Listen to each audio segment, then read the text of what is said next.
Chapter 23 લઘુ કાવ્યો. આ મુક્તકના રચયિતા મુકુંદરાય પારાશર્ય છે. તેમનો જન્મ 13 ફેબ્રુઆરી 1914 મોરબી મુકામે થયો હતો. તેમનું મૃત્યુ 19 મે 1985 થયું. તેમણે કવિતા અને વ્યક્તિચિત્રોમાં નોંધપાત્ર પ્રદાન કર્યું છે. પ્રથમ લઘુ કાવ્ય મુક્તક સ્વરૂપમાં છે. તેમાં માનવના અડગ આત્મવિશ્વાસનો ભાવ રજૂ થયો છે. જે વ્યક્તિ ગમે તેવી મુશ્કેલીઓમાં પણ જિંદગીથી હારતી નથી, એ મોત સામે પણ ઝઝૂમી શકે છે. એ ભાવ આ મુક્તકમાં રજૂ થયો છે.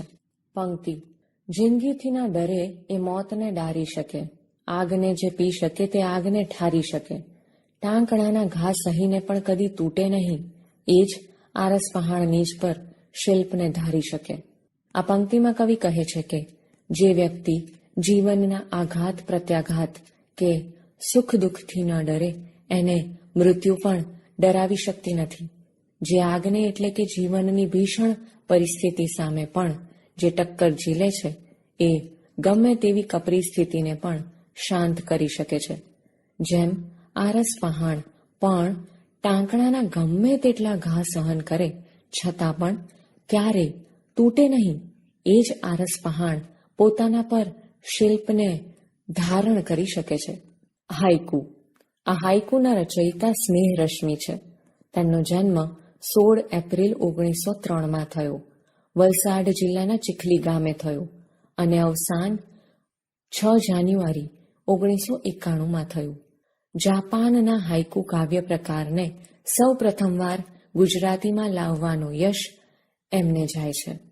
તેમણે બાળકાવ્યો, કાવ્ય સંગ્રહો, વાર્તા, નવલકથા વગેરે સાહિત્યમાં નોંધપાત્ર ફાળો આપ્યો છે. અહીં ટેલિવિઝન આપણા જીવનનું અભિન્ન અંગ બની ગયું છે. છતાં દીકરો જ્યારે માતા પિતાની ગોદમાં આવે છે ત્યારે ટેલિવિઝન પણ ગૌણ બની જાય છે. એ વાત અહીં રજૂ થઈ છે. પંક્તિ: ટેલિવિઝન બેકાર પડ્યું છૈયો ખૂંદતો ખોડો. આ હાઈકુમાં કવિ કહે છે કે ઘરમાં છોકરો માતા પિતાની ગોદમાં રમે છે, માટે હમણાં ટીવી ચાલતું નથી, બંધ છે. દુહા. દુહાના રચયિતા ઝીણાભાઈ રતનજી દેસાઈ સ્નેહરશ્મિ છે. આ દુહામાં અત્યંત લાઘવથી કળિયુગના લક્ષણો વર્ણવ્યા છે. પંક્તિ: તન ખોટા હૈયા ફૂટલ ધરવ ન કશીએ વાત, એ કળ જગની જાત શાણા સમજે સાનમાં.